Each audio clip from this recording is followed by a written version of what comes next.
I wanted to put out a brief video that spreads awareness of comments made by a guy named Greg Maxwell on this question of whether or not people should be concerned about what's going on with Bitcoin Core, whether or not they should sell all their Bitcoin, whether or not they should switch their node implementation. The question on Reddit that was posed here says, I don't understand what's going on with Bitcoin Core. All over my feeds, I keep seeing things about Bitcoin Core and nodes changing. A software or soft fork. I can't find any mainstream news on this topic, and all the videos are way too technical for me to understand. Can anyone help me understand what is happening so I don't sell all my Bitcoin? Now, many of you probably don't know who Greg Maxwell is, which is reasonable because he's really only on Reddit. You wouldn't find him on Twitter or anything like that, and he doesn't do like podcast appearances or anything like that. He's very much not an influencer. He's a very technical guy. I would refer to Greg Maxwell as a true and true cypherpunk. He writes code. He stands for principles of self-sovereignty and liberty and privacy, and that's just what he does. You should look more into him if you don't know anything about him, but let's just listen to what he has to say because I think it rings true, and it echoes a lot of what I've been saying because I try to inform my opinions with guys like Greg Maxwell. And that isn't because I don't understand these things at all on my own. It's because a reasonably informed person uses the expertise of others, leverages that expertise to inform their own opinions. So let's just read what Greg has to say on this question. There isn't anything unusual or bad going on with Bitcoin Core. In my opinion, there does appear to be a dishonest and inauthentic social media campaign against Bitcoin Core. There have been a dozen threads on Reddit on the matter, which is pretty sad because it's mostly a nothing burger.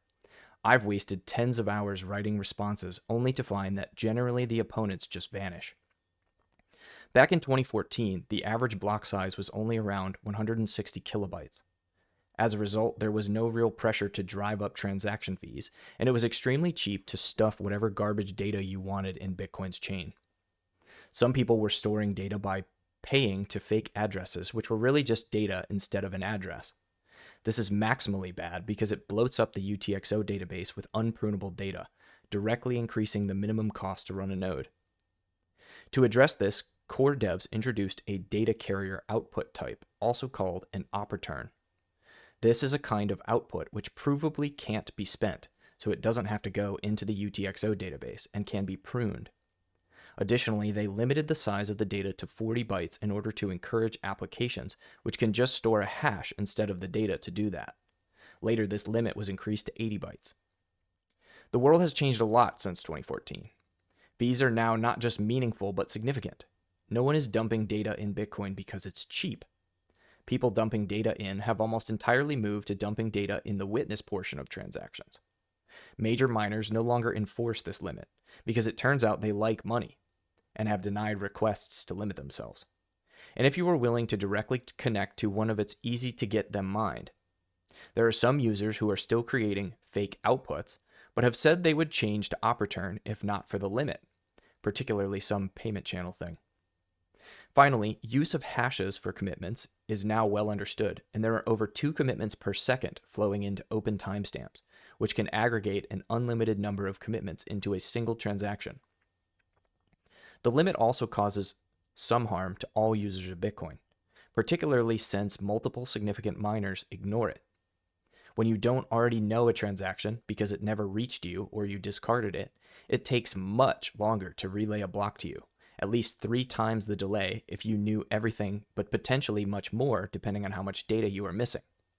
This harms small miners at the expense of big miners, increasing a centralization pressure on mining.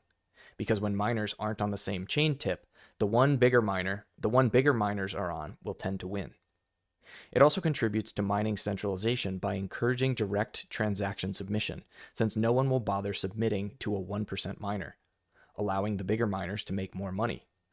An inaccurate mempool also harms users' ability to accurately estimate what transactions are pending for the next block so that they can optimally bid against them.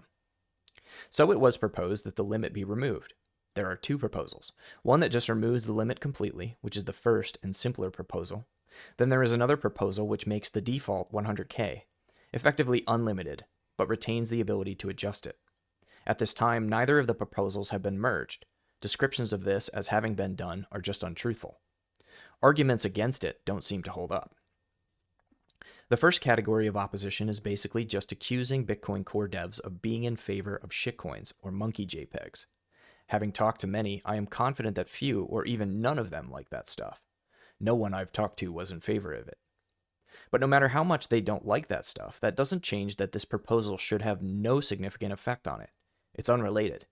This stuff doesn't use op return today and would cost more in transaction fees if it did.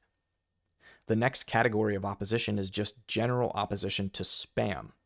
Again, this proposal is largely unrelated because spammers won't use this, and to whatever extent they do, it'll be good news, either moving from UTXO bloating fake outputs or increasing their costs. It's an insidious argument because most contributors to Bitcoin Core believe there isn't much meaningfully more that can be done about spam. Miners have bypassed the filters that were there. Fees have excluded all price-sensitive spam. Bitcoin was designed to be censorship resistant and depends on censorship resistance to work. And a fact of free speech is that it means it allows both speech you like and speech you oppose. Arguments are made that blocking this traffic isn't morally equivalent to censorship. Perhaps, but it's still substantially technically equivalent. But again, this is all a distraction in that the proposed change shouldn't meaningfully facilitate any new spam. Ultimately, the subject is deep in the minutia. It won't make a difference to your usage of Bitcoin. The only really concerning thing I see in the subject is the degree that people have successfully weaponized misinformation to direct a lot of entirely undeserved abuse at contributors to Bitcoin Core, who had only just started discussing a proposal when they were waylaid by a flood of disproportionate comments and falsehoods.